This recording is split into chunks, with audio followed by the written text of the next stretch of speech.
Nigger, stand up please. Stand your position. Say good morning to our teacher. Good morning, Miss. Salam Inaugural. Salam entrepreneur. Salam literasi. Okay, good morning everybody. Sit down please. Okay, wow. Okay, now before we start our lesson today, please, Renata lead us into prayer. Dua. Hilang.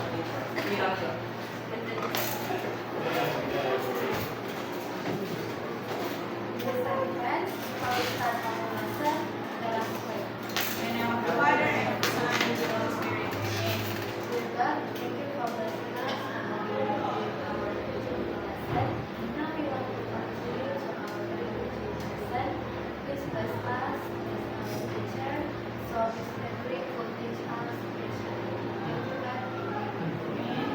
Father, and of the Son, and of the Holy Spirit. Amen. Thank you, Renata. Sit down, please. Okay, I wanna ask you who's not present today. No one. Thank you very much. So now we want to continue our topic about biotechnology, and of course, it is especially in modern biotechnology. Now, please look at the whiteboard.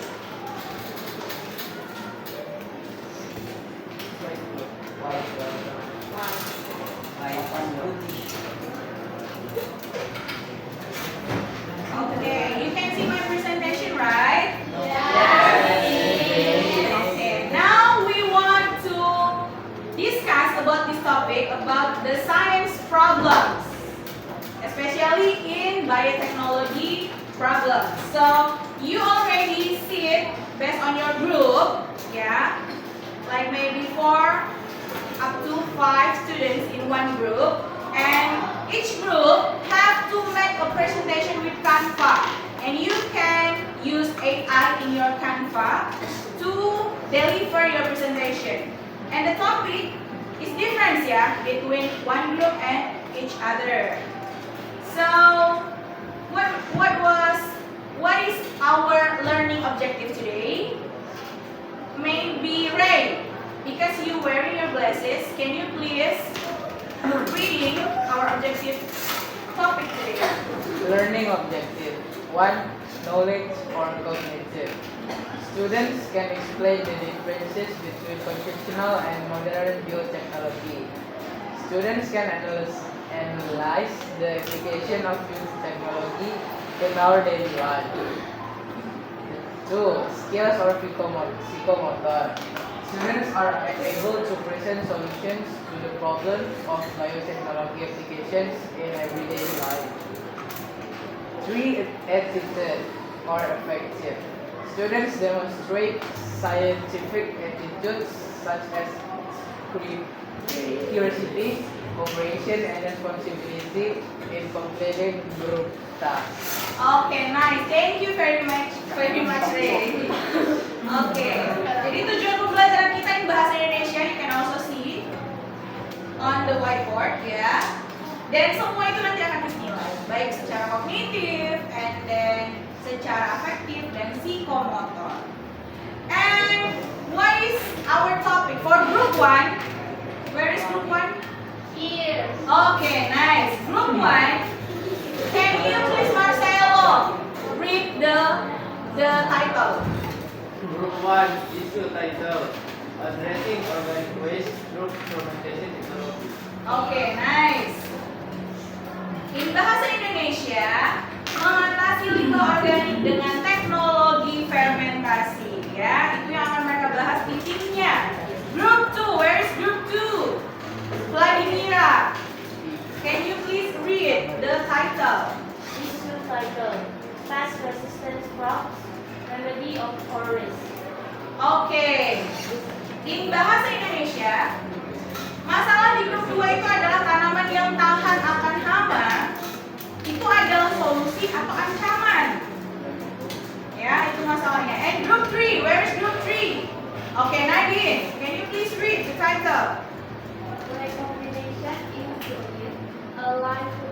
treatment for diabetes patients. Oke, it's about insulin ya. Apakah dia insulin itu, insulin rekombinan penyelamat penderita diabetes. Tuh. And then group 4, where is group 4? Oke, Linda. Please read the title.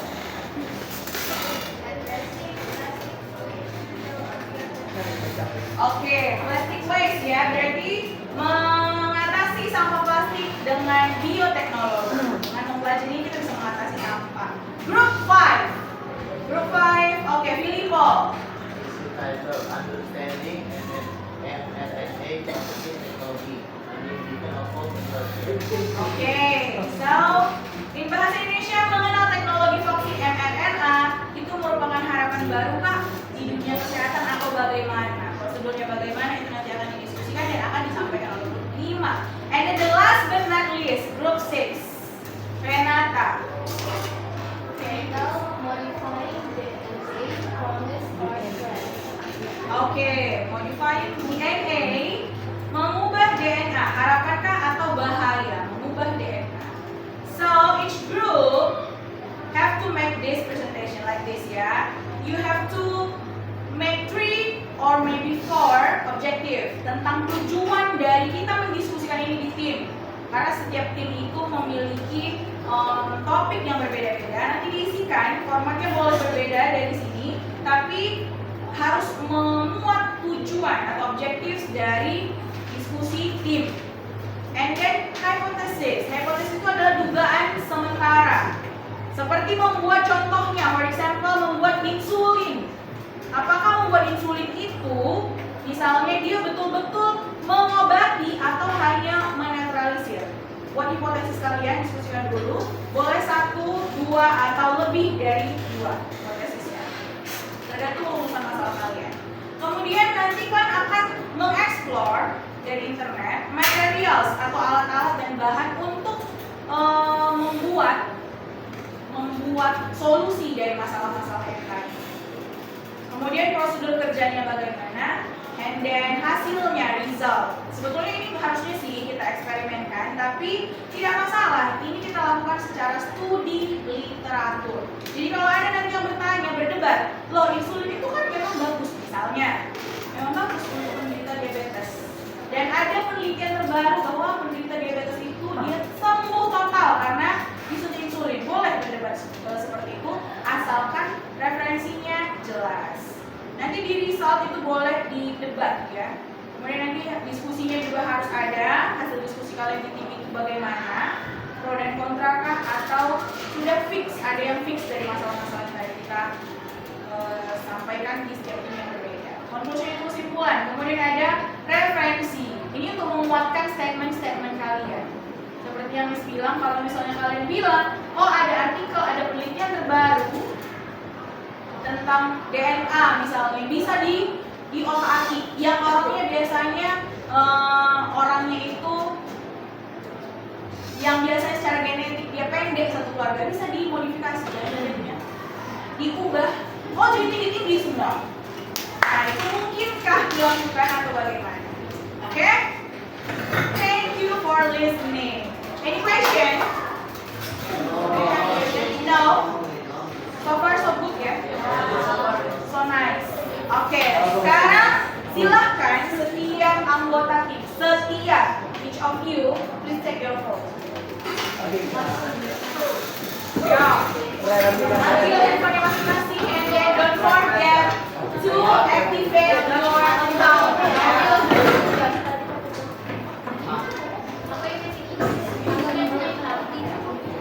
Bawa Ini ini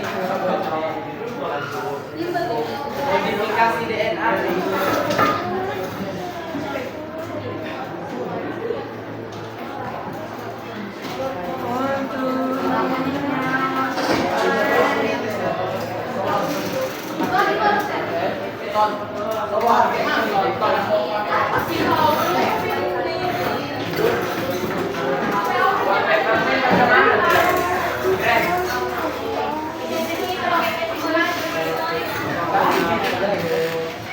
Keren banget kalau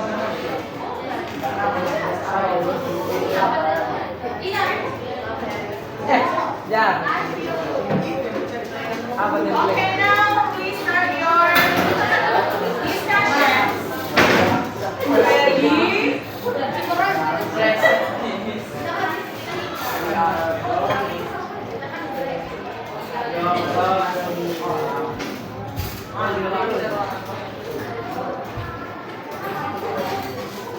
Okay, please don't forget to activate your email belajar.id. Caranya buka Gmail. Ya. Gmailnya itu yang kosongan, yang username-nya yang discussi di table. Ya. Bisa diaktifasi. Kalau dia kembali. Oh, aktivis masuk aja. Ya. Sudah, jangan ke kantor dulu, dia harus ke Gmail dulu. Ini sudah. Tadi mau ini.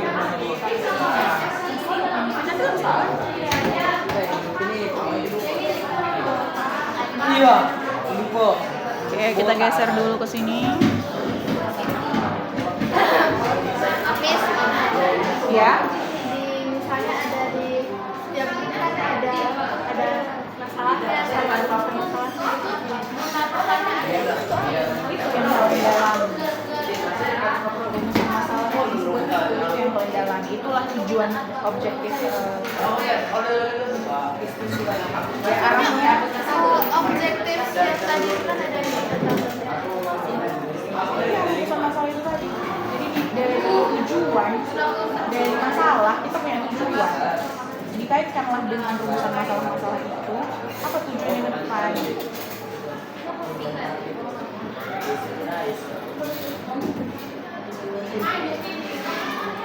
cari template. Apa itu?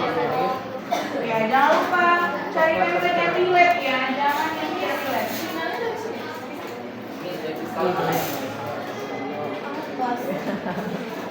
Ya, semuanya betul. Betul. Dia bukannya pernah yang pakai PBB.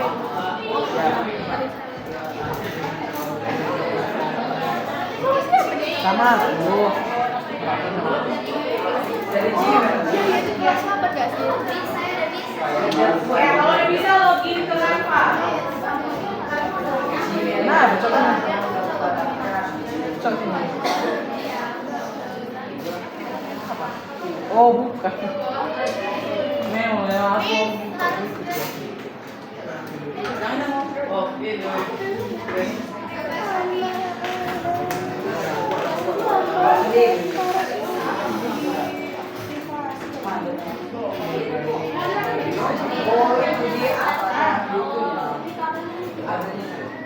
Dah.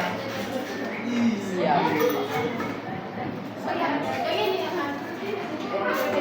Udah nih. Ya. Gimana cara aktifnya? Amun. Ya, sama nih.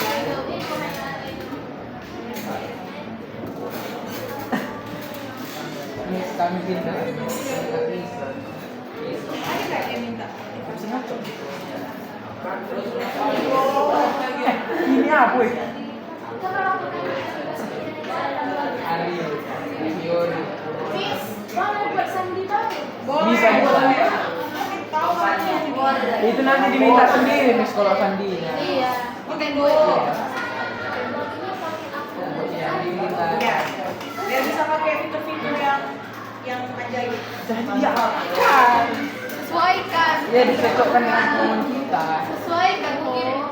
Kenapa nggak dicocokkan?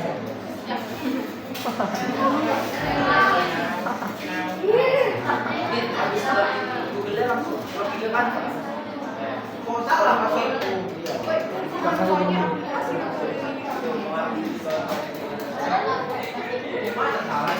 Miss, PPT-nya lo pakai bahasa Inggris atau kalau bahasa Inggris. Nanti pakai fitur bahasa Arab. Burung kah itu pak? Iya, Muncul tulisan selamat datang di SMP iya itu buat lah. Kontennya wajib terus sampai nanti ada passwordnya. Baru cocok lah. Semoga ini bisa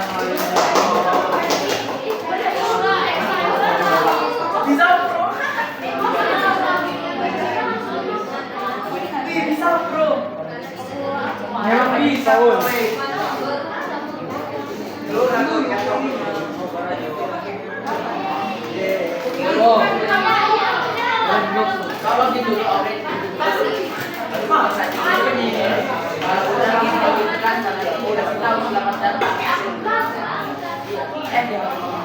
enggak aku nanti dia yang selamat datang SMP 1 baru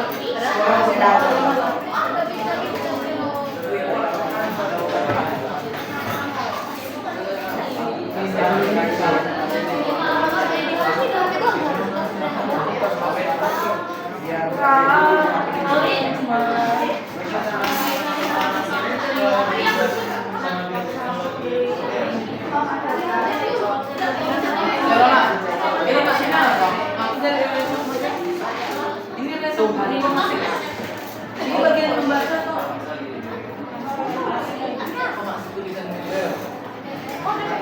kita mau aku naik kan?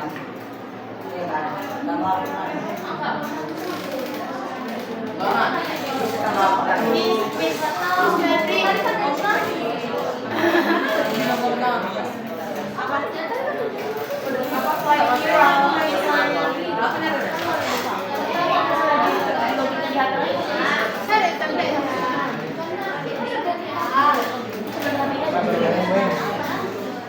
Bahasa Jawa.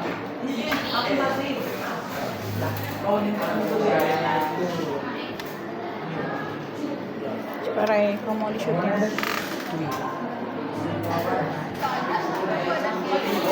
Selamat datang di SMP 1. Belum. Ada kan selamat datang? Sorry. Berarti dia bisa ini apa? Pakai apa tuh? Apa tuh? Template. Hah, sama kok macam si Cynthia. Iya. Badados. Gak usah. Tapi masih keringatnya. Oke, sudah. Untuk yang tujuan yang membuat di slide itu, dasarnya kalian membuat tujuan itu adalah karena misalnya masalah sama kalian. Ini masalah, ya. Terus latar belakangnya diskusi. Harusnya sih kalian sendiri yang explore, tapi sudah diskusi. Latar belakangnya udah ada bla bla bla satu paragraf. Terus ada dirumuskan masalah-masalahnya. Dirumuskan. Misalnya ini contohnya ya, bagaimana cara kerja teknologi rekayasa genetik dalam menciptakan tanaman tahan hama. Berarti tujuan kalian adalah satu, mencari cara bagaimana cara kerja teknologi rekayasa genetika dalam menciptakan tanaman tahan hama. Itu tujuannya. Jadi kalau 3 poinnya di rumusan masalah itu yang diskusi, plot ini masalah kalian. Kalau 3 dia tujuan kalian berarti 3 untuk menyelesaikan 3 masalah ini, gitu kan? Paham ya sampai di sini ya? Kalau 4 poin diskusi ada yang 4 poin. Grup 1. Nih. Ada 4 poin. Berarti tujuannya dibuat 4 nanti, 4 poin. Boleh poin-poin, boleh kota-kota yang tadi objectives.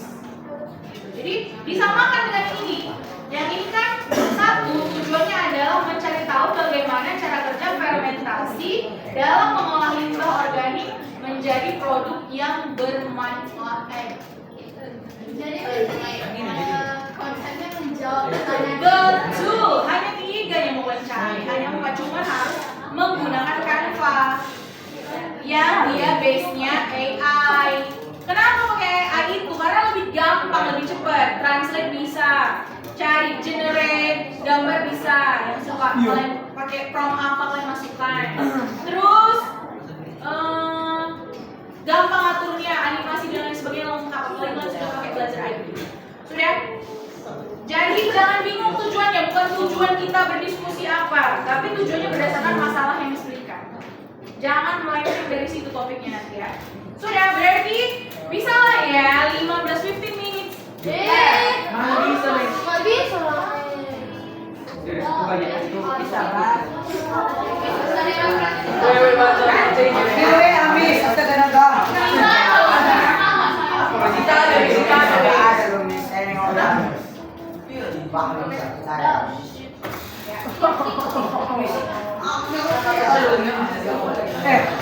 Gimana siapa yang mau ngerjakan? Oh ya, kasih dulu link. Dari depan sampai tadi aku dari sampai. Itu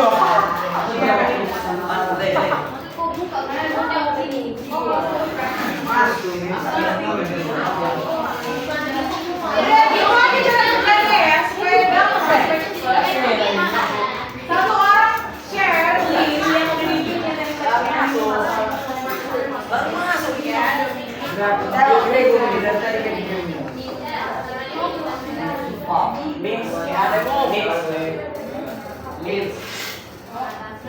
Objektifnya berarti rumusan masalah ini. Iya. Dan yang pertama apa? Sabar ya. Enggak betul. Terus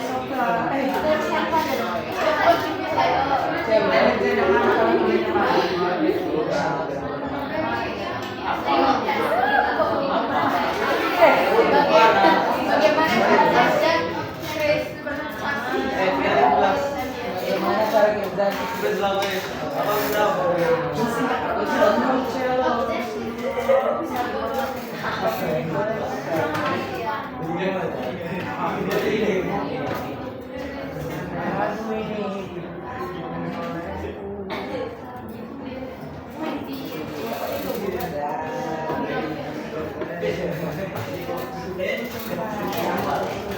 Miss, bertransaksi Aku nih mau grup. cari loh. Aku nih buat yang objektif. Ini berapa nih? Ini buka list. Kami objektif rekoman. Saya bisa kalian pakai Kami saya sendiri keluar.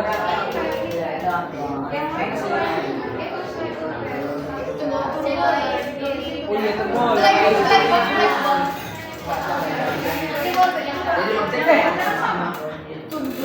Udah ada yang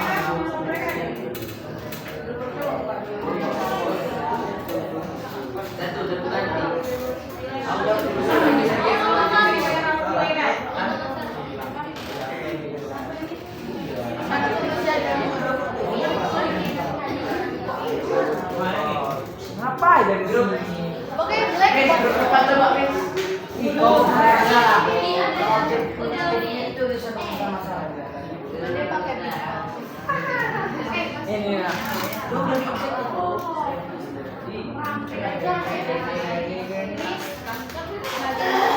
Bagaimana?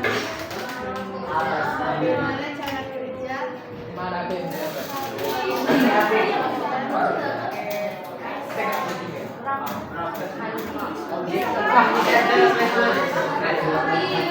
Berarti buka.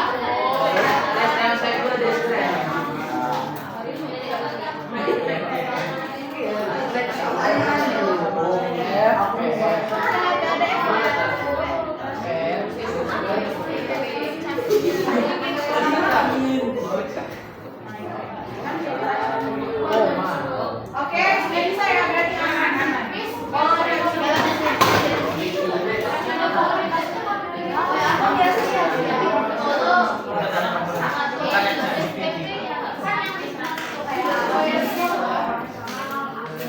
Apa tadi dalam komunikasi SPP.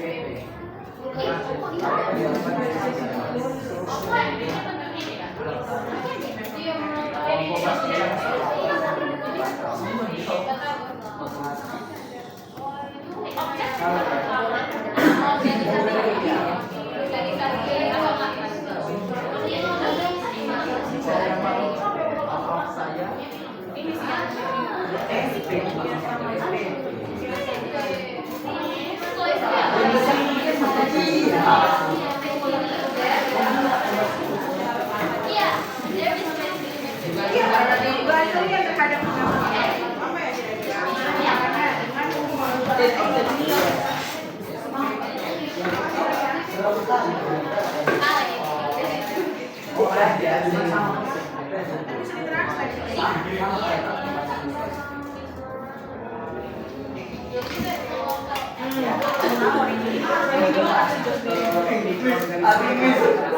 Karena dengan Aduh miss kau. Nah, kita suruh ya dia semua. Oh, dapat ini dari mana? Kita suruh nggak boleh.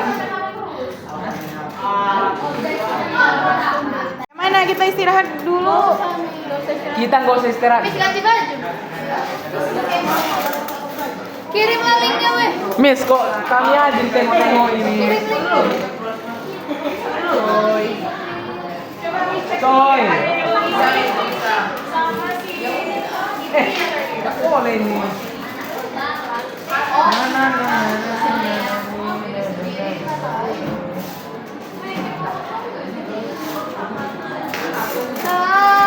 Istirahat, Miss.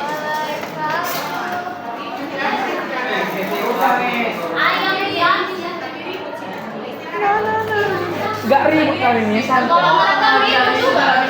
Ini receipt kan?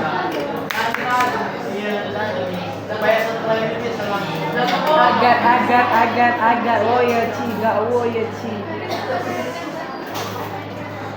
Ayo kita tengok dulu.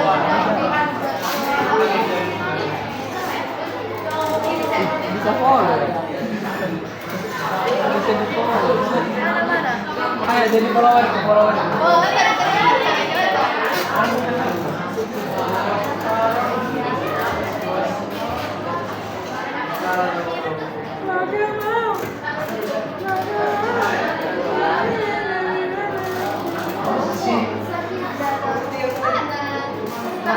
Coy,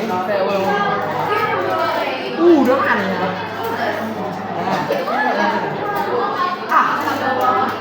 Kau nggak betul. Ren. Gimana kita buat ID-nya?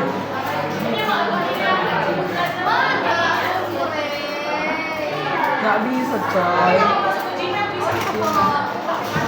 Nggak boleh soalnya akun gue kayak lebih harus spesialin gitu dia. Soalnya akun gue.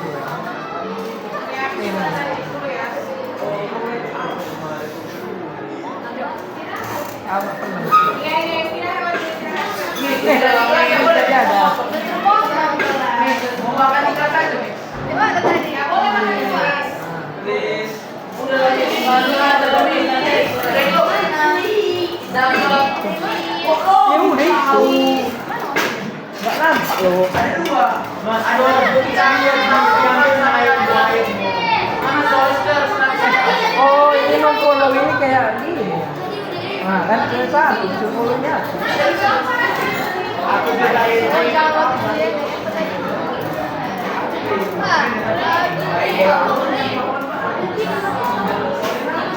Nggak apa, nggak usah, boleh aja, biar lebih lancar nanti.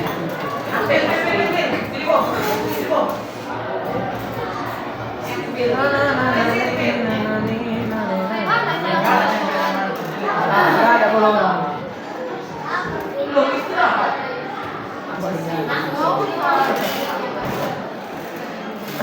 Jelek dibilang ya. Nggak ada. Pendek. Garis lambung. Baru nyadar sih. Aku asal klik doang.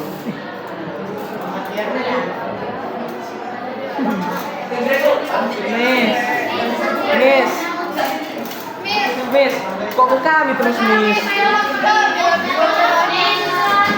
Miss, ke orang lain dulu Miss. Kok kami terus Miss? Ini Miss. Matikan ini guys. Matikan.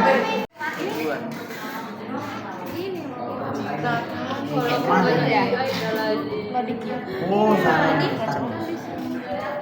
Kayak bekerja. Kayak mana memperbesar apanya ini lah? Bingung aku loh. Gila tuh. Kau tonton lah, Rey. Tapi itu murid kami. Miss, orang tua Miss. Ini Miss, nggak boleh.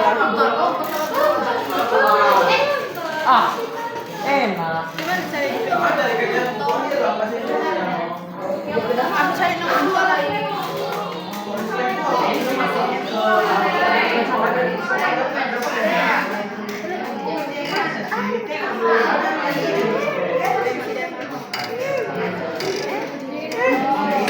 Ini jam cewek. Yang objektif. Dah?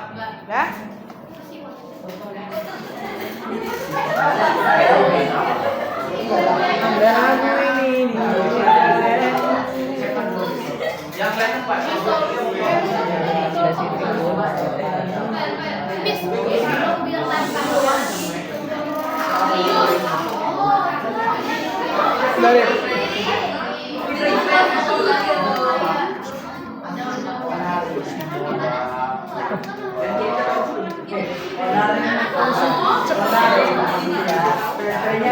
Bawa ketawa. Nggak boleh ya.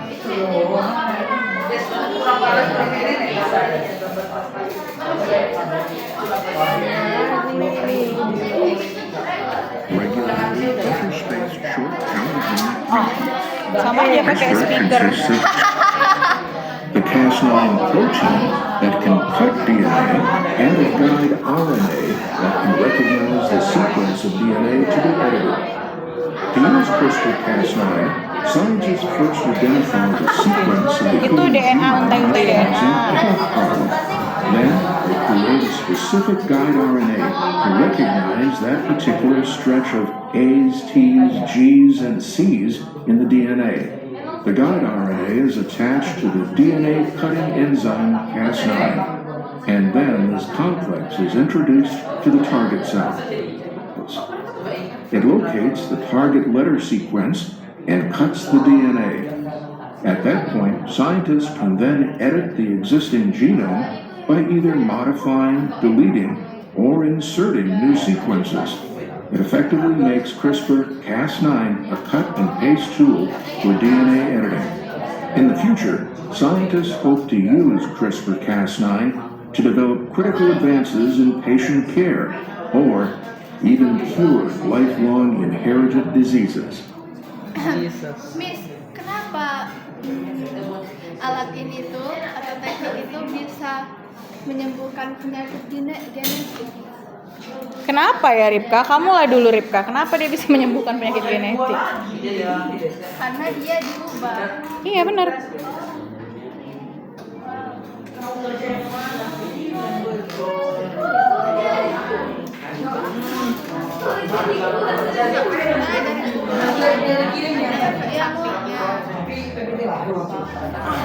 Bisa memotong DNA di lokasi yang salah, menimbulkan mutasi. Apa mutasi? Mutasi ya.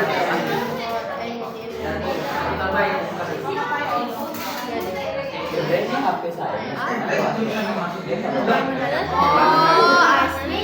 Gimana maksudnya? Bikinlah ke PPTN. Mana? Yang mana? Ini pertanyaan pertama juga. Kenapa?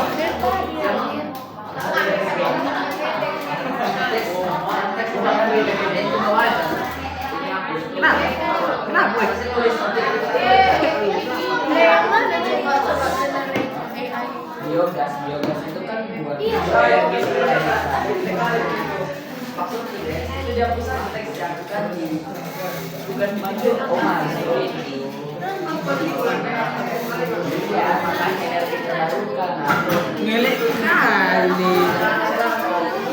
ngelek kali fotonya yang dulu apa ngelek kali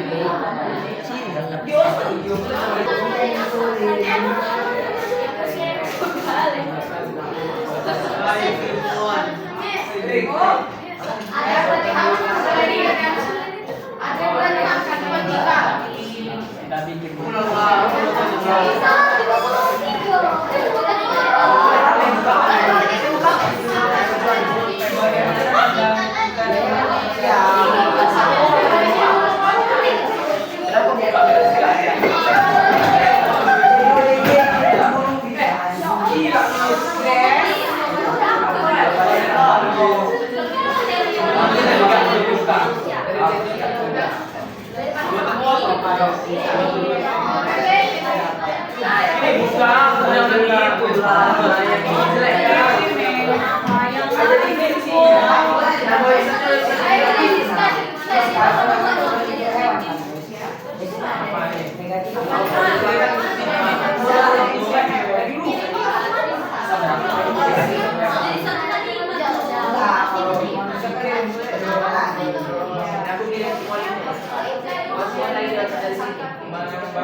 Udah apa ini?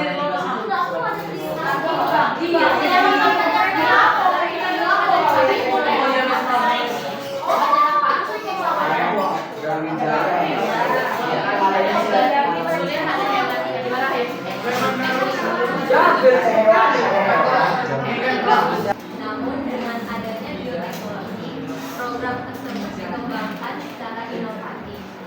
Yang ketiga, bioteknologi dapat mengatasi sampah plastik, tetapi masih dalam tahap pengembangan. Yang keempat, menjelaskan bioteknologi seperti bakteri jamur. Bakteri yang sudah terurai untuk mengatasi sampah plastik.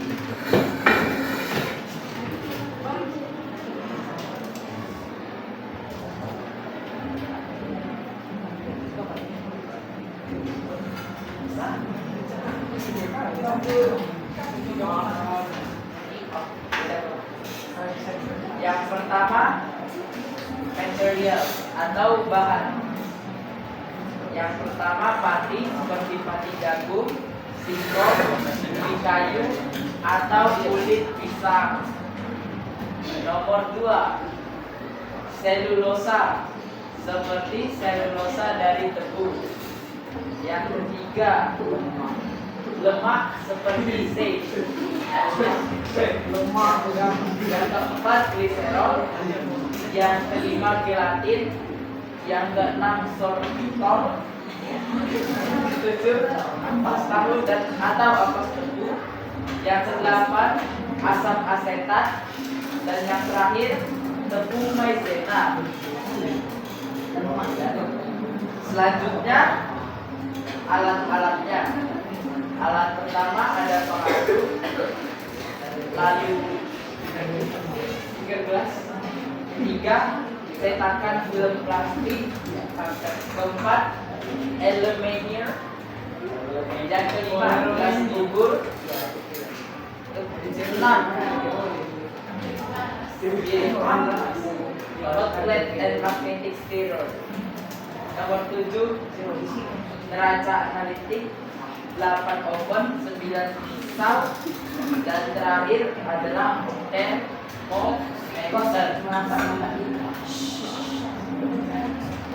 Prosedurnya, yang pertama campur pati selulosa, lemak dan air dalam beaker gelas.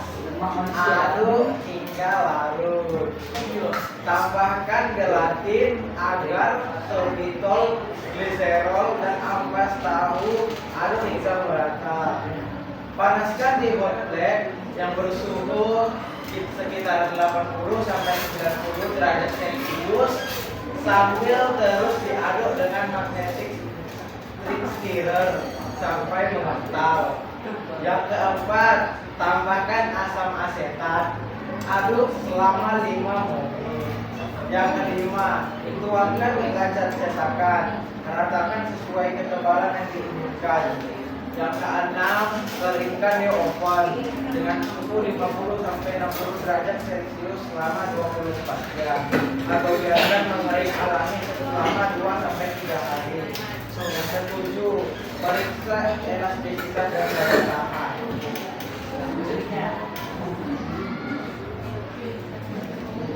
Selanjutnya hasil bioteknologi tidak selalu 100% ramah lingkungan atau dapat terurai sepenuhnya. Tetapi banyak penerapannya memang lebih berkelanjutan daripada metode konvensional. Kemampuannya untuk terurai tergantung pada jenis bioplastik dan kondisi lingkungan tempat. Bioplastik bukan solusi ajaib, tetapi bisa menjadi alternatif lebih baik jika dikelola dengan benar. Agar benar-benar ramah lingkungan, penting untuk memilah dan membuangnya di tempat yang sesuai seperti fasilitas kompos industri atau sistem daur ulang yang tepat. Bioplastik termasuk dalam teknologi modern karena teknik yang digunakan lebih melibatkan rekayasa genetika sehingga dapat menentukan DNA dan kombinasi dan organisme untuk mencegah penyakit yang diinginkan. Bioplastik dapat dibuat melalui tiga cara,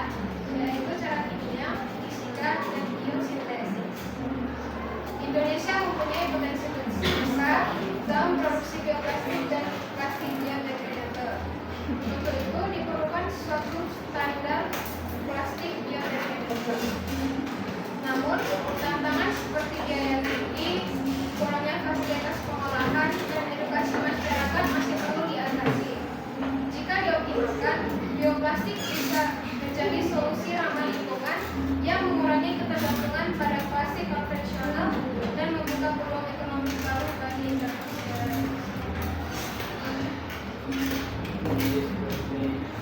Dalam diskusi kami terdapat beberapa kendala seperti beberapa topik yang sulit dibahas. Sehingga sulit sekali mengambil tempat ilmu yang bermanfaat. Namun dengan berdiskusi bersama kami dapat mencari informasi sesuai tugas masing-masing dan menyelesaikan tugas kami.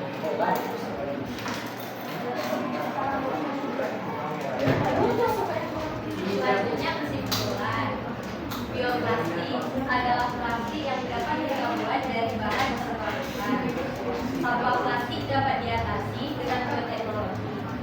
Meskipun masih dalam tahap pengembangan, bioteknologi ini berpotensi mengurangi dampak negatif plastik terhadap lingkungan. Ini adalah sumber-sumber kami mengambil informasi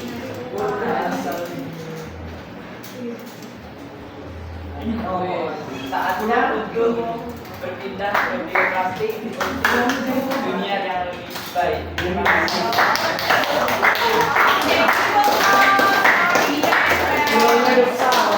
Silakan dibuka dan dijawab. Is there any question?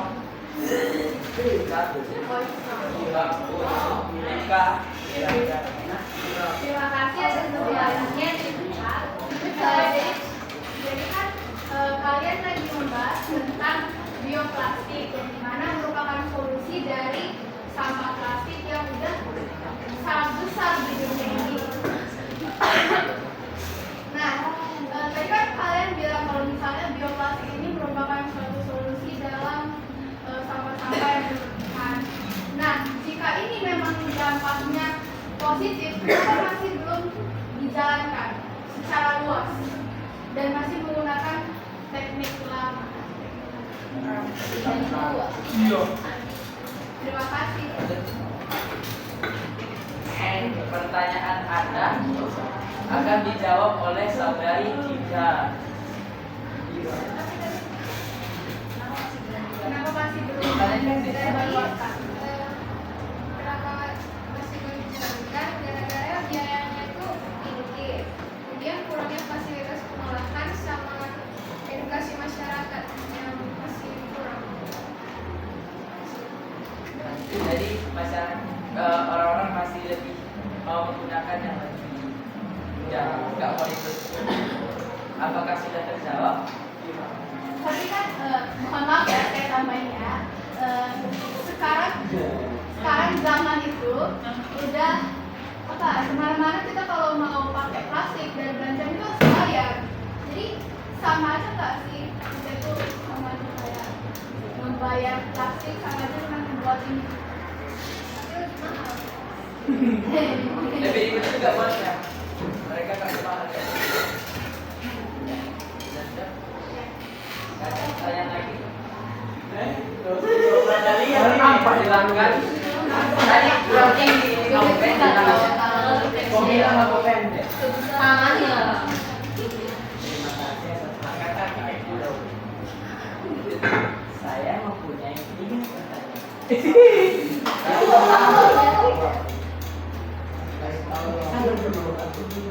Yang pertama, di bahan itu kan ada dibilang kasafa. Nah, kasafa itu apa? Yang kedua, coba di prosedur.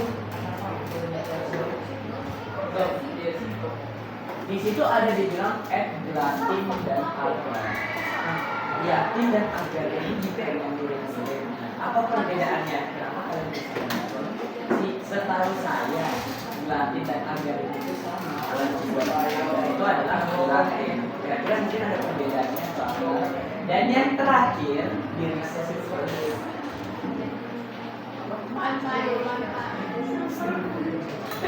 river itu ada dibilang in three ways, namely chemical, physical, and biosynthesis. Itu berarti ada 3 cara membuatnya. Kira-kira macam mana ya? Macam mana boleh dijelaskan dari Jakarta nanti? Oke, nggak ada lagi.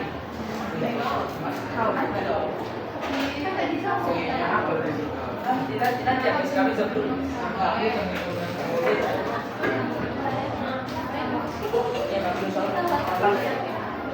Oke, kami akan jawab dulu.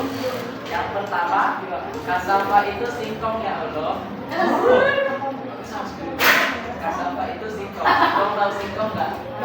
Itu berarti pakai daging atau dagingnya berarti? Pakai daging atau kulitnya atau daunnya atau batangnya atau akarnya? Batang dulu. Yang tadi ku ambil. Singkong. Pastinya. Ya. Nah, nomor 2. Apa itu nomor 2? Perbedaan gelatin dan agar-agar. Ya. Bukan sama ya?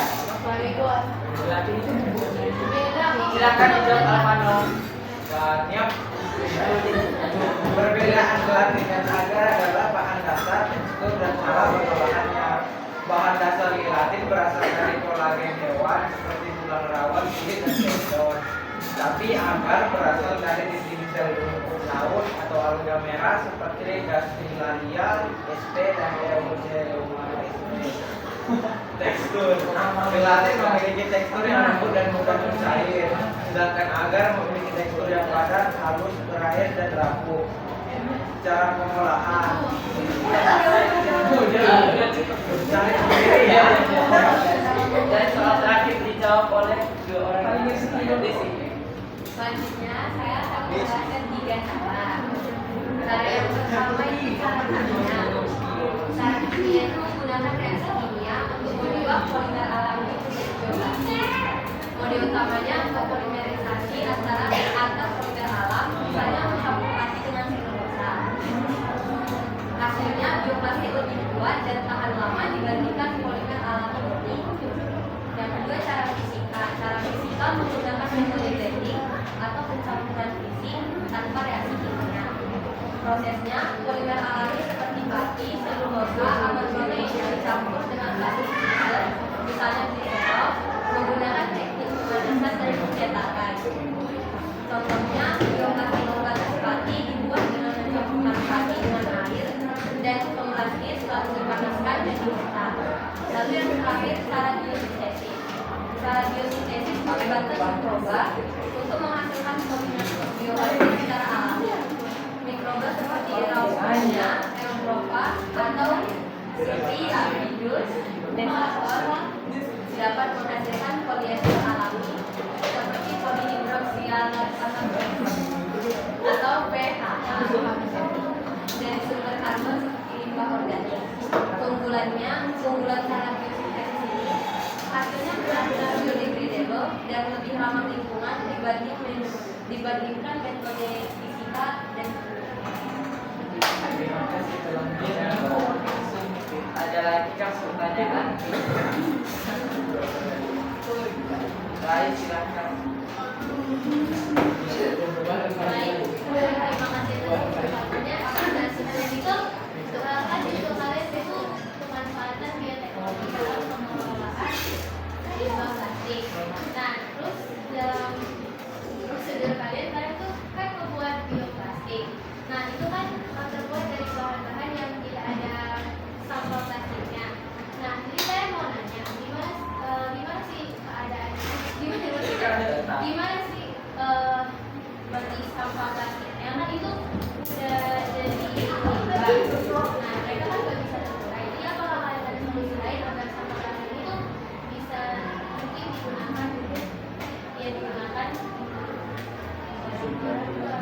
supaya Iya. oh Jadi nanya sampah plastik yang udah plastik itu bukan bioplastik. iya kan bioplastik Berarti nanyanya gimana cara ngatasin plastiknya itu bioplastik. iya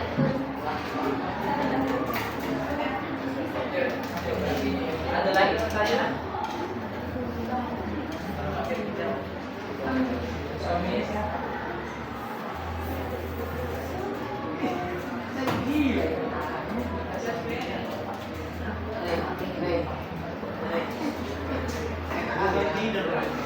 Ada Gue bisa bentuk kali. Jadi untuk limbah plastik yang plastik itu kita bisa masukkan daun ulang, recycle, reduce and reuse. Pertama bisa kita daur ulang, bisa juga kita mengurangi penggunaan plastik, dan terakhir menggunakan kembali.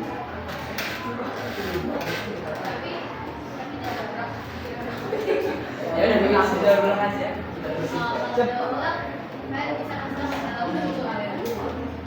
Kalau mau didaur ulang kan dari basah bisa diubah jadi biji plastik lagi yang bisa dibuat jadi itu bisa satu jadi rokok kemarin. Rokok lagi enggak bisa didaur ulang dibuat jadi plastik yang baru lagi atau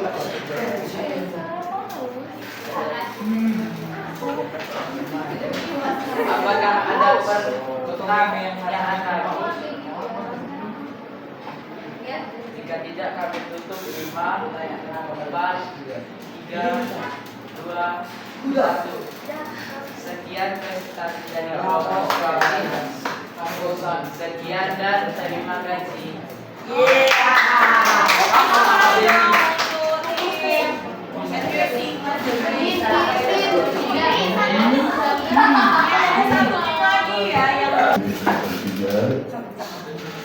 Racing Kondo Putra Agama 3 Audisto yang dapat bercoba 8 dan kita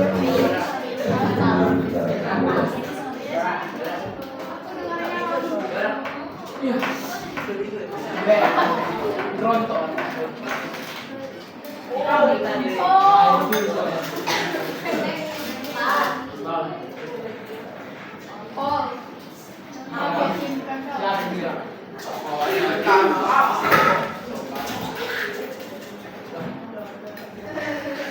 Baju olahraga.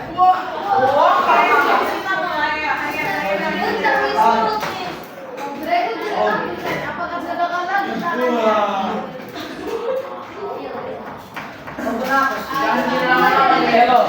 Bapak dengan bola simpan mulai. Simpan mulai.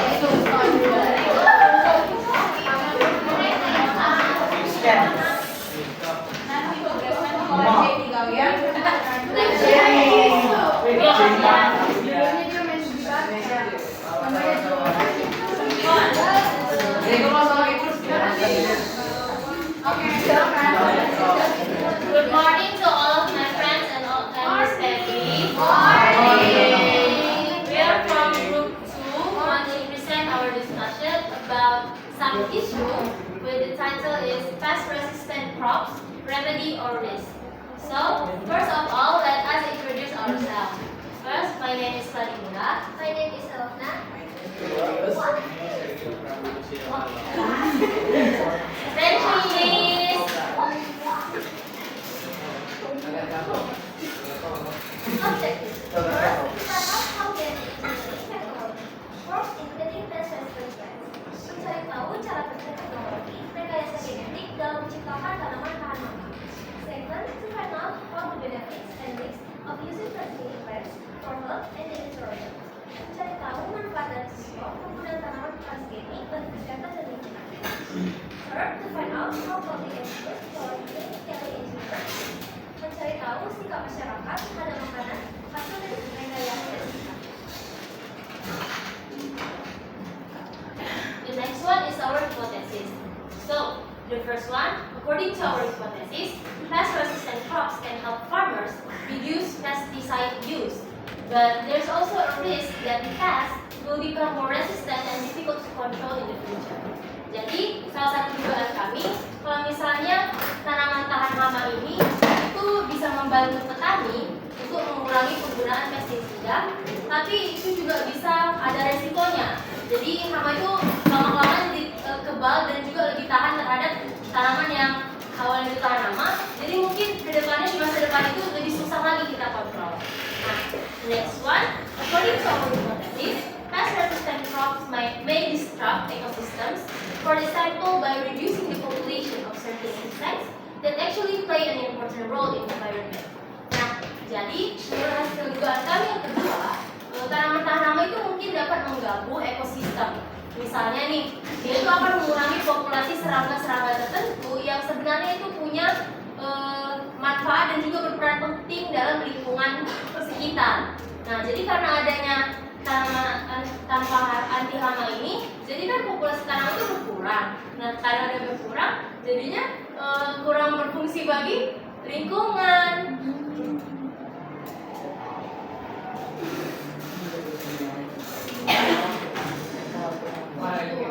The last one, according to our hypothesis, although pest-resistant crops can increase crop yields, there are possible long-term impacts on human and animal health that are not yet fully understood. Jadi menurut hasil dugaan kami yang ketiga, meskipun tanaman-tanaman itu dapat meningkatkan hasil panen, tapi ada juga kemungkinan dampak jangka panjang terhadap kesehatan manusia dan juga hewan yang belum sepenuhnya diketahui.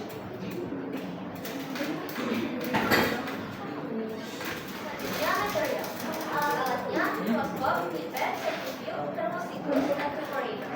Bahannya DNA, enzim enzimilase, vektor, jenjang glukus, hormon tanaman, antibiotik, dan bahan kimianya ada agar, sterin, hormon, dan etanol. The next is procedure. 1. Isolate the plastic vector from bacteria used to clone foreign genes, usually Escherichia coli. Mengisolasi vektor plastik dari bakteri yang digunakan untuk cloning gen asing, biasanya Escherichia coli. Second, isolate the gene that regulates the production of the natural insecticide, endotoxin, delta from Bacillus thuringiensis or BT. Mengisolasi gen yang mengatur produksi dan insektisida alami endoksin delta dan dari Bacillus thuringiensis. 3. Combine the BT toxin target gene into the plasmid vector using vector from E. coli using the EPase enzyme. Menggabungkan gen target BT toxin tersebut ke vektor plasmid dari E. coli menggunakan enzim ligase. Increase copies of the EC toxin gene by mixing E. coli bacteria containing the transgenic plasmid. Memperbanyak salinan gen toxin dengan cara kultur bakteri E. coli yang mengandung plasmid transgenik. Prepare the protoplasm of plant cell. Remove the plant cell wall and determine the chromosome region where the foreign gene is to be inserted. Menyiapkan protoplasma sel, menghilangkan titik sel tumbuhan dan menentukan region kromosom yang ingin dimasukkan ke gen asing. Insert the target gene into the plant chromosome using a Ginkan, Agrobacterium, Aspitan transposition or with electric shock, electroporation. Menyisipkan gen target ke kromosom tumbuhan menggunakan Ginkan, transveksi Agrobacterium atau dengan kejutan listrik. Conduct plant tissue culture, provide nutrients and growth hormones for short induction and final acculturation. Melakukan kultur jaringan tumbuhan, memberikan nutrisi dan hormon dan pertumbuhan untuk induksi tunas dan melakukan akulturasi. Cultivate plants that have undergone the acculturation process in the field. Transgenic plant can produce their own insecticide. Kultivasi planter yang telah menjalani proses akulturasi di ladang. Tumbuhan transgenik dapat menghasilkan insektisida sendiri. Next, results. First, positive impact. Pest-resistant plants can reduce dependence on chemical pesticides, making them more environmentally friendly and saving production costs for farmers. The harvest tends to be more stable because the plants are stronger against pest attacks, which means food security can be better maintained. Jadi berdasarkan hasil eksperimentasi kami, Tanaman tahan pertama memiliki manfaat sekaligus potensi risiko. Yang pertama itu dampak positif. Tanaman tahan lama dapat mengurangi ketergantungan pada pestisida kimia sehingga lebih ramah lingkungan dan menghemat biaya produksi bagi petani. Second, negative impact. There is a possibility the pest will develop more resistance due to natural selection, so that in the long term it will actually make pest control more difficult. Pest resistance plants have the potential to disturb the balance of the ecosystem. For example, by reducing the population of insects that are actually beneficial to the environment, such as bees or natural predator insects. If this plant is genetically engineered or GMO, there's a possibility of long-term impacts on human and animal health that are not yet fully understood. Dampak negatif. Ada kemungkinan hama berkembang menjadi lebih kebal karena seleksi alam, sehingga dalam jangka panjang justru mempersulit pencarian hama. Tanaman hama berpotensi menjadi lebih bagus, misalnya dengan mengurangi populasi serangga yang sebenarnya bermanfaat bagi lingkungan, seperti lebah atau serangga predator alami. Jika tanaman ini merupakan hasil rekayasa biologis atau GMO, ada kemungkinan dampak jangka panjang terhadap kesehatan manusia dan hewan yang hidup sebelumnya di alam. Next discussion. Increase productivity. Pest resistance crop produce better yields because they are less affected by pests. This means more food and income for farmers. Peningkatan produktivitas. Tanaman yang tahan lama menghasilkan panen yang lebih baik karena tidak terlalu terpengaruh oleh hama. Ini berarti lebih banyak makanan dan pendapatan bagi publik. Second, reduce pesticide use. Pest resistance crops reduce the need for chemical pesticides, which has positive effects on the environment, human health, and biodiversity. Pengurangan penggunaan pestisida. Tanaman yang tahan lama mengurangi kebutuhan akan pestisida kimia yang berdampak positif pada lingkungan, kesehatan manusia, dan keragaman hayati. The third is disease resistance. Pest resistance crops are often also resistant to disease, which increase overall resilience and reduce disease doses. Tahan penyakit. Tanaman yang tahan lama seringkali juga tahan terhadap penyakit yang meningkatkan ketahanan secara keseluruhan dan mengurangi kerugian akibat penyakit. The last one, cost efficiency. Farmers can save on the cost associated with pest control, such as pesticide purchase and labor. Efisiensi biaya. Petani dapat menghemat biaya terkait dengan pengendalian hama, seperti pembelian pestisida dan tenaga kerja. The next is conclusion. So, from this result, it can be concluded that pest-resistant plants are not only an agricultural solution, but also have potential risks that need to be studied further. Appropriate policies and regulations are needed to ensure that negative impacts can be minimized. Jadi dari hasil ini dapat disimpulkan kalau tanaman tahan hama bukan hanya solusi bagi bidang pertanian juga, tapi masih memiliki potensi resiko yang perlu dikaji atau dipelajari lebih dalam lagi. Kebijakan dan juga regulasi yang tepat sangat diperlukan untuk memastikan dampak negatifnya bisa diminimalkan.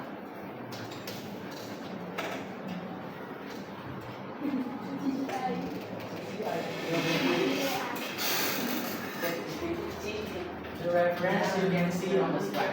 We also got some reference from summarized automated research like Rikasan AI from Google and Meta AI. Also ChatGPT.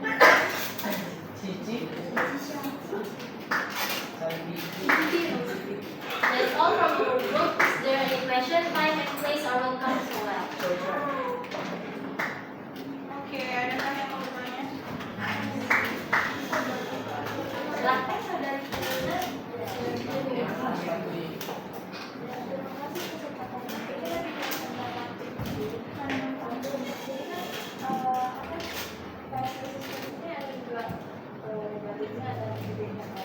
Jadi maksudnya lebih baik resistensinya atau malah mengalami yang berbeda. terima kasih sebelumnya. Mungkin kami tampung dulu, apakah ada pertanyaan lagi yang dari silakan saudari Rika. Terima kasih atas kesempatan. Iya. Terima kasih atas Bawa. kesempatannya.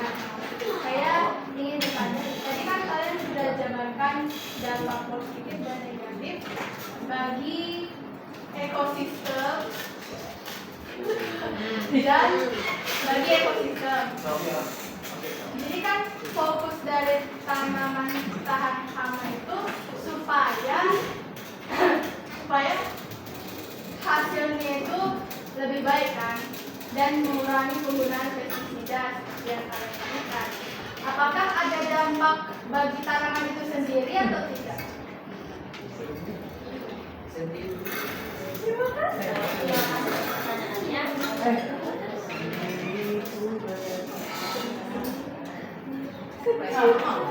Silakan saudari Dinda. Slide yang alat bahan.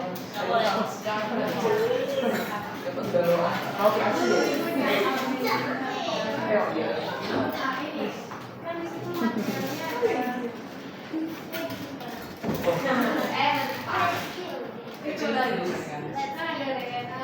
Terlalu pun. Tapi saya nanya, itu kan di sini kan di paparan ini materialnya di sini ada. Tapi di prosedurnya kok sebenarnya nggak ada itu. Realisasi ya. Ya, ada pertanyaan lain saudari Dinda. Silakan saudari Rais. Baik, terima kasih pertanyaannya. Jadi pertanyaan terakhir ya teman-teman. Dia nggak senyum kan? Apakah saya bisa melihat slide-nya bagian proses? Nah, ini kan di situ ada dibilang Escherichia coli. Nah, saya mau nanya Escherichia coli itu apa ya? Kira-kira dia berperan apa di proteinnya? Apakah berperan besar?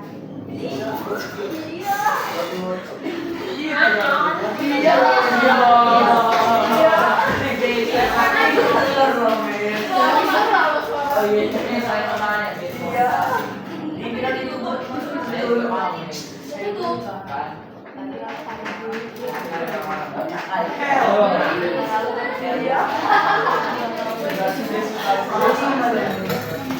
apa? Saya kan dari iya.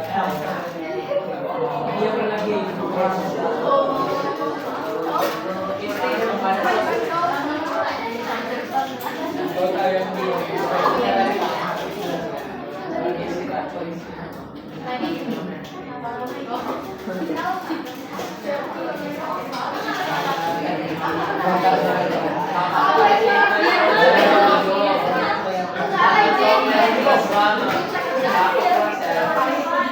Tapi dia udah ada yang ada. Coba. Dia nggak boleh sendiri.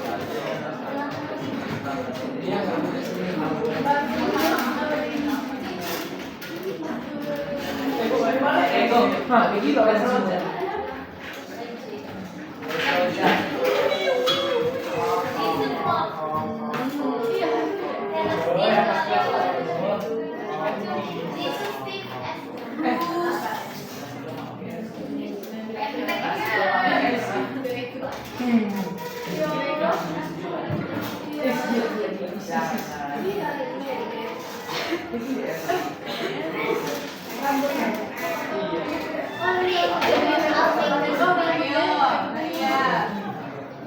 Yang gampang dulu lah, apa itu Escherichia coli? Itu kan gampang. Woi, kasih lah yuk, aku harus sepatu baru. Aku harus sepatu baru. Apa itu? Aku langsung tahu. Aku besar.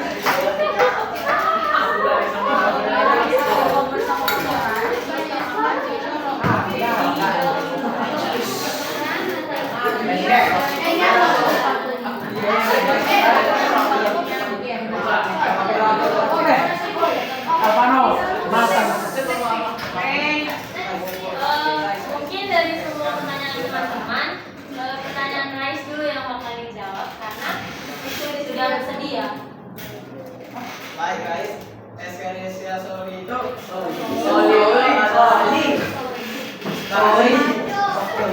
sering gram negatif yang umumnya ditemukan di dalam tanah dan dapat berperan dalam meningkatkan ketahanan tumbuhan terhadap hama.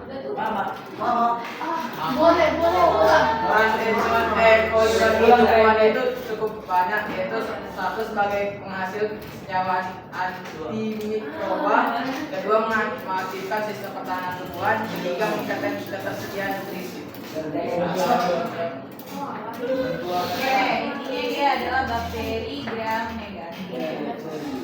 Tapi dalam hal ini dia fungsinya sebagai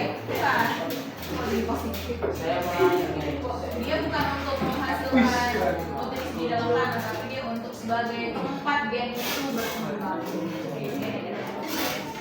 Ya, hanya Selanjutnya pertanyaan dari saudari Rifka, boleh diulangi pertanyaan?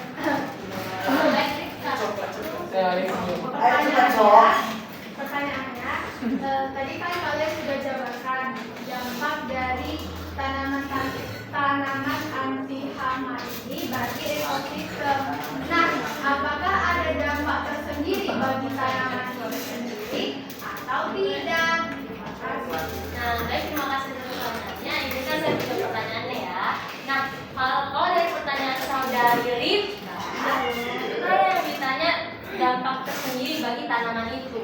Berarti nggak terkait dengan lingkungan, tapi cuma tanaman itu kan? Iya. Nah, jadi kalau menurut research dan juga beberapa sumber terpercaya, contohnya dari penelitian tesis dari beberapa universitas, itu dampaknya justru positif. Kenapa? Karena tanaman ini jadi lebih lebih kuat, lebih strong gitu, lebih kekar dari sebelumnya. Karena dia tahan akan hama untuk saat ini.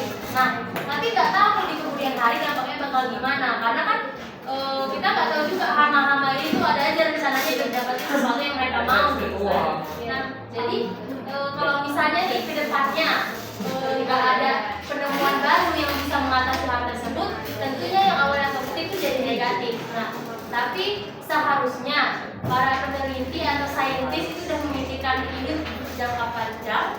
Jadi mereka pasti sedang memikirkan cara mengatasi masalah ini ke depannya. Boleh saya tambahkan nggak? Boleh nggak? Nah, Jadi, Tetap kok diri. Aku mau nanya dikasih. tambahin dikit aja. Dikit aja. Kecil aja. kecil aja, pendek aja ya. Nah, untuk implementasinya saat ini apakah sudah diterapkan atau belum? Warna tanah. Contohnya? Contohnya Milo.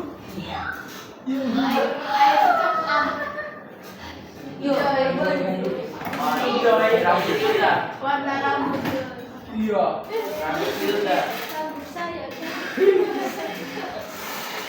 Gooseberry. Sikat sepatunya, Mas. Sikat sepatunya. jadi kan si tanggang. Nah, dari ini diterapkan di daerah pertanian yang memang dia itu ada kerjasama rata-rata itu sama pabrik perusahaan gitu yang menjual tanaman. Jadi misalnya nih, kau ke Pondok Indah nih yang mau beli tanaman. Ini sayur apa yang dari bungkus-bungkus itu kan mereka kerjasama sama pertanian kan, makanya mereka mau nyetok ke sana gitu. Jadi ada kerjasama. Nah, untuk meningkatkan keuntungan, nah jadi mereka menggunakan tanaman tanpa hama itu untuk mempercepat pertumbuhan, dan kedua mengurangi resiko kerugian. Boleh tambahin lagi nggak? Enggak. Ini saya ngambil dari segi ekonominya. Nah, apakah ada kemungkinan atau apakah ada potensi hasil dari tanaman anti hama ini jadi naik harganya? Contohnya sayur tadi, naikkah harganya gara-gara ada ini?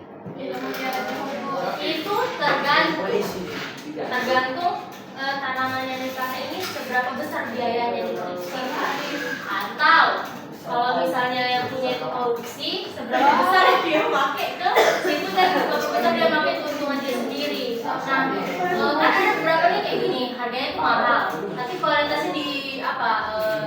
bagus gitu. Nah itu bisa aja mau untung banyak gitu. Jadi nggak imbang itu harga sama kualitasnya. Tapi harusnya yang di pasar itu dia tuh harus seimbang antara keuntungan dan juga biayanya ke bahan itu. Terima kasih ya jawabannya. Sama-sama. Sudah.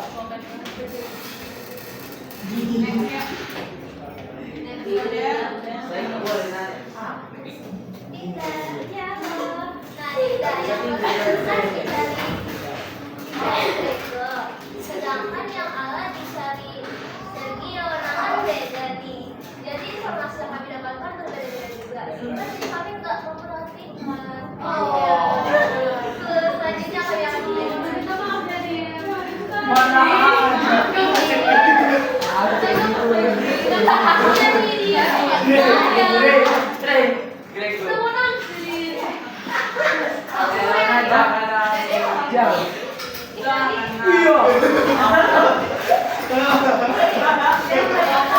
Gitu ketawa dia.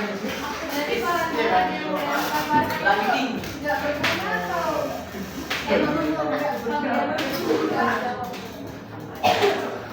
contohnya DNA, bikin tanaman anti hama itu apa sih DNA tanamannya gitu loh. Ya kan? Salah satunya kan ya kan? Nah, akan dijawab oleh saudara Sergio. Dengerin ya. Kan saya menjawab pertanyaan saudara.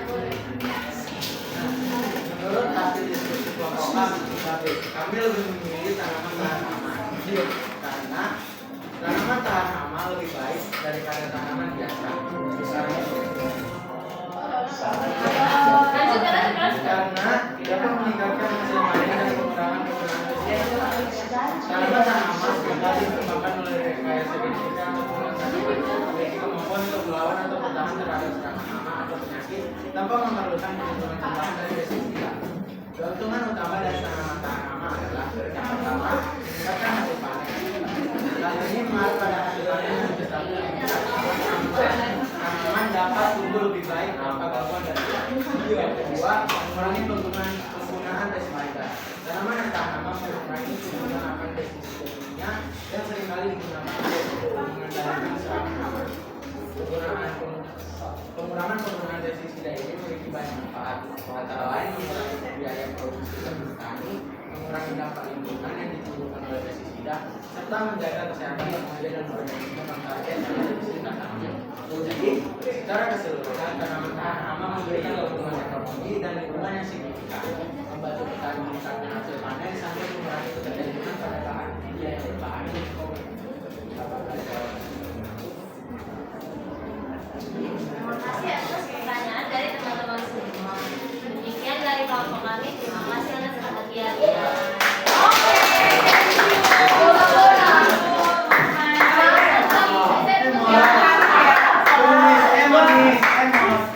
Oh, ada emot. Kau yang ngomong.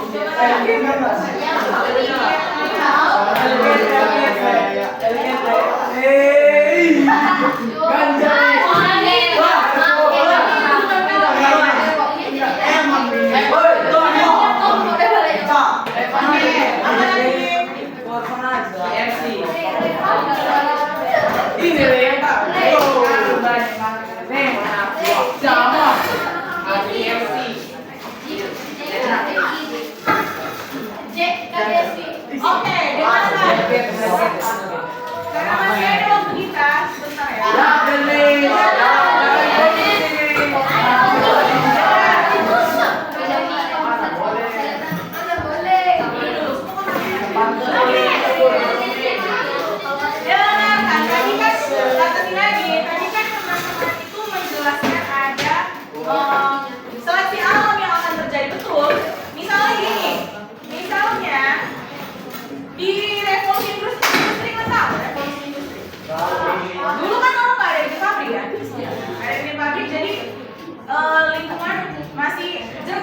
kumbang yang warnanya putih itu lebih tahan lama karena kadal, biawak, kodok nggak bisa melihat mereka karena udara juga bersih.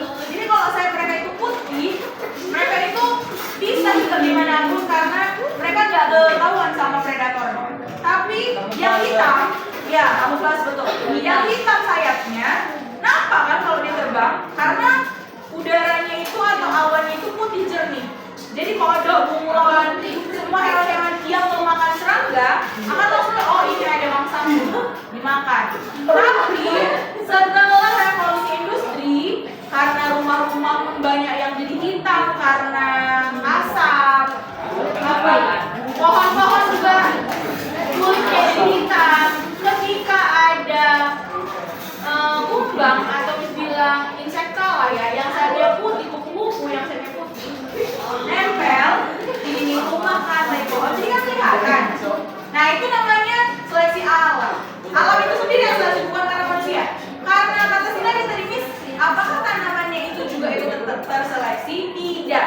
Tanaman yang transgenic itu tidak terseleksi. Yang terseleksi itu adalah insektanya, serangganya. Jadi yang lemah daya tahan serangganya itu ketika mau dimakan ya tanaman tahan hama ini mati. Tapi ada aja nanti itu serangga yang lebih strong. Jadi strong kita buat strong itu bukannya udah strong. Nah, kalau makan mati kau, kan? Ada nanti serangga yang dia makannya dosisnya sedikit dulu. Terus imunnya jadi lebih kuat, lebih tahan. Jadi ketika dia makan lagi dia nggak mati. Dia beranak, semua dirinya semua nanti serangga itu jadi tidak adil lagi karena tanaman transgenic. Itulah tadi yang dijelaskan sama kawannya. Ini untuk jangka waktu panjang nggak baik. Kalau semua kita gunakan di pertanian kita seperti itu ya nggak baik. Bahaya. Jadi semua nanti serangga-serangga tahan semua terhadap tanaman-tanaman transgenic.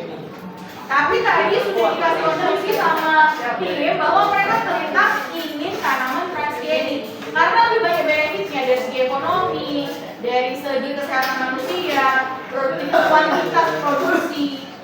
Karena kan jumlah manusia itu nggak bisa mencukupi kebutuhan pangan kita. Tidak bisa. Jumlah manusia kelahirannya per tahun itu semakin tinggi, sedangkan produksi pangan itu stabil. Makanya harusnya manusia yang dikebas. Jangan Iya.